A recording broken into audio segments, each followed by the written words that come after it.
We spend years in school, we go to university, we start working, but nowhere does someone sit down and say, listen, this is how you manage your money. We were always told, work, produce, earn, spend.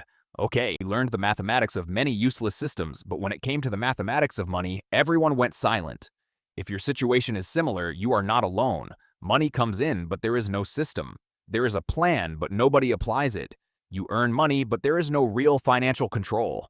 So today I say this, let's break that cycle together. That's exactly where the trap begins. Those small daily expenses may look harmless, but by the end of the year, they turn into a monster. This idea is often called the 300 rule. It simply means this: a tiny amount you spend daily multiplies into a big number over a year. Let's do the math quickly. If you spend just 10 lira a day, it becomes roughly 3,000 lira per year. Now imagine spending 50 a day. That suddenly becomes 15,000 a year.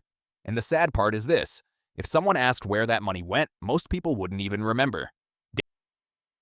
Individually, they feel tiny, but together, they silently destroy your financial freedom. Financial freedom usually doesn't start with earning huge money. It starts with closing small leaks. Even a tiny hole can sink a huge ship. Now let's talk about the rule of 72. Many people invest money, but they have no idea when their money will actually grow. If you ask them, when will your money double? That's where the rule of 72 helps. It's extremely simple.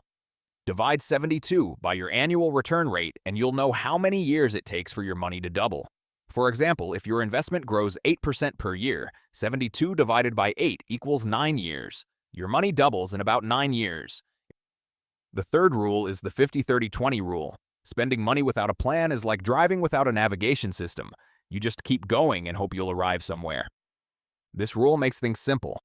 50% of your income goes to needs, 30% goes to wants, and 20% goes to savings or debt repayment. Needs include things like rent, bills, and transportation. Wants include eating out, entertainment, new clothes, or hobbies. And that final 20% is the part your future self will thank you for. The fourth rule is having an emergency fund. Life always looks stable until something unexpected happens. Your phone breaks, you lose your job, or a medical expense appears. Suddenly, everything collapses. That's why you should always have 3 to 6 months of living expenses saved. This money is not for vacations and it's not for shopping. It's for survival. Some people think their credit card is their safety net, but it's not. Real security is knowing how long you can survive without income.